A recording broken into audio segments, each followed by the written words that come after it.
On May 28, 1973, 4 divers, siblings Stephen and Christine Millott, Gordon Roberts, and John Bockerman, entered a submerged cave known as the Shaft, never to return. Despite careful planning, a fatal decision to push their limits led the divers deeper into the uncharted depths. Without a safety line to guide them back, they vanished in the darkness, leaving a chilling mystery that still grips the dive community today.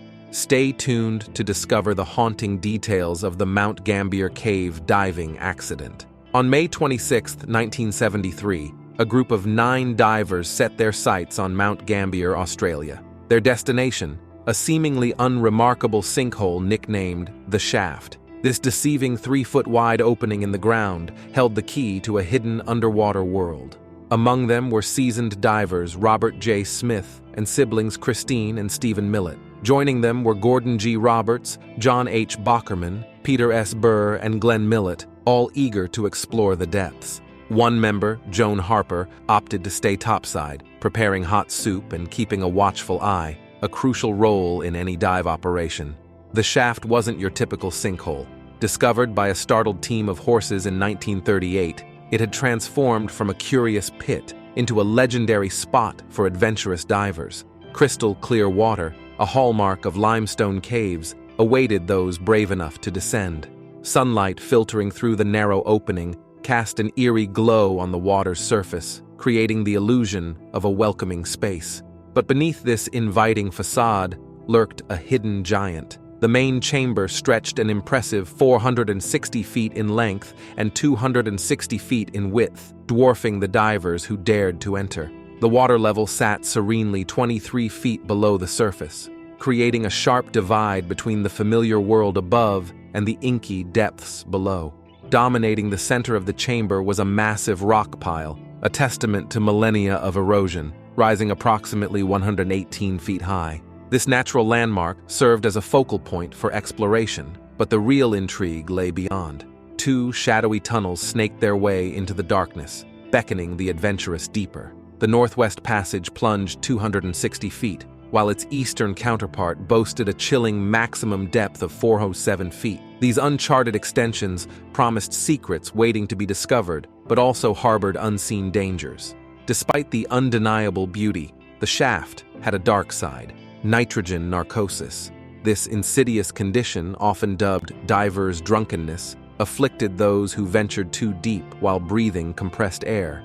Symptoms like euphoria, impaired judgment, and disorientation could quickly turn a calculated exploration into a desperate fight for survival.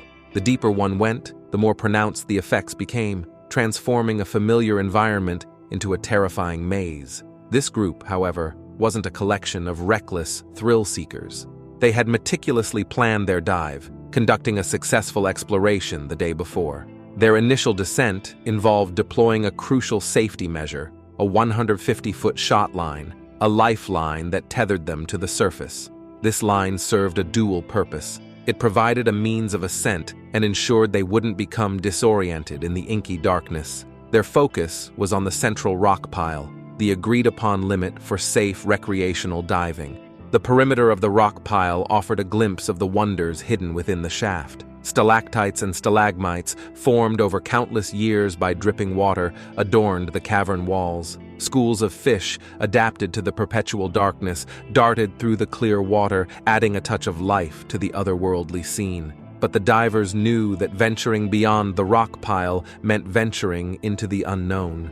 The edge, a narrow, downward-sloping passage branching off from the main chamber, marked the agreed-upon limit for their dive. It was a calculated decision, a line drawn between exploration and potential catastrophe. With their initial dive complete, the group surfaced, their excitement palpable. They had successfully explored a portion of the shaft, and the promise of further discovery on the next day fueled their anticipation. Little did they know that their meticulous planning was about to be overshadowed by a series of critical decisions with devastating consequences. On May 28th, the 8 divers prepared for their descent into the shaft. With tanks filled and a shot line in place, they entered the water, anticipating adventure. However, as they began their dive, critical safety measures were overlooked. This negligence would set the stage for a disaster that would transform the world of cave diving. The first issue was the shot line, their supposed lifeline back to the surface. Ideally, this line should have reached all the way down to the cavern floor. In this case, the 150-foot line fell short. This meant that if they encountered a problem deeper than 150 feet, they wouldn't be able to use the line to ascend directly. Another crucial oversight was the lack of extra air tanks, also known as stage bottles. These tanks are like spare fuel canisters for divers. If they run low on air during their exploration, stage bottles provide a vital reserve to get them back safely. Without them, the divers were limited to the air they carried on their backs, essentially gambling on their air consumption calculations being perfect. Adding to the problem,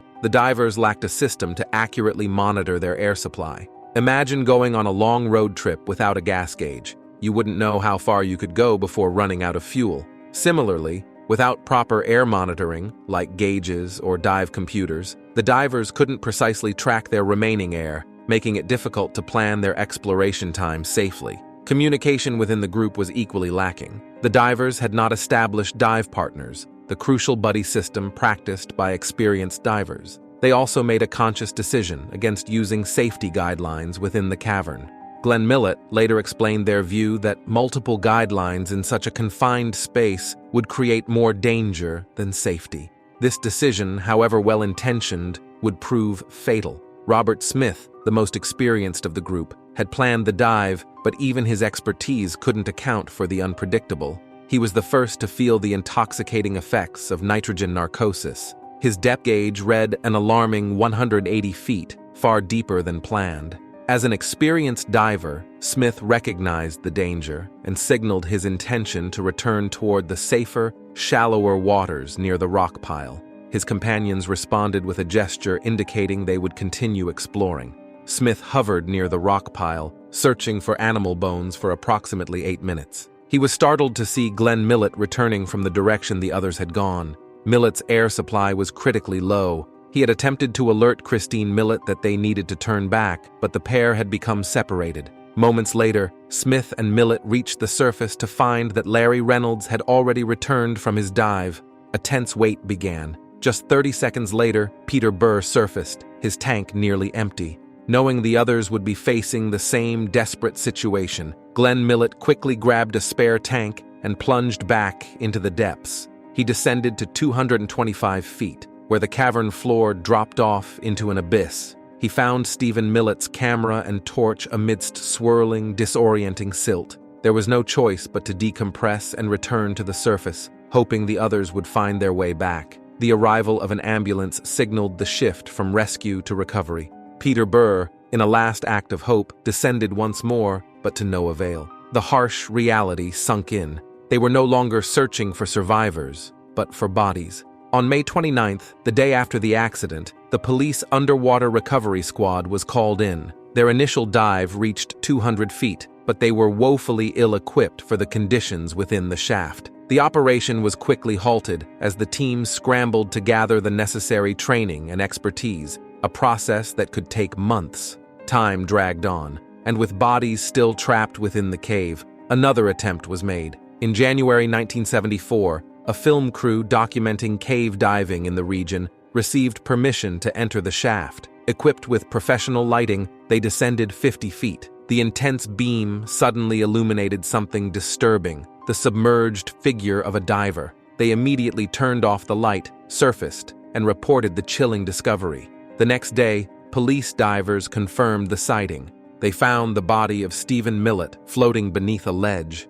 The recovery was straightforward, but the presence of 3 remaining victims deep within the shaft weighed heavily. Landowners grew increasingly anxious, prompting them to independently seek help from an amateur dive team. However, by a stroke of luck, the police diving team was nearing readiness for their next attempt. In March of 1974, equipped with improved gear, they descended deep into the shaft. At 185 feet, they discovered the tragic sight of Christine Millott and Gordon Roberts. Below them, just 20 feet deeper, lay John Bockerman, his body wedged beneath a rock. But attempts to recover the bodies proved impossible due to dangerous, murky conditions. With unwavering determination, The divers returned the next day. Success came on the third day. Christine Millott and Gordon Roberts were retrieved from 195 feet. Despite suffering the debilitating effects of nitrogen narcosis, the team executed an incredible recovery. Now,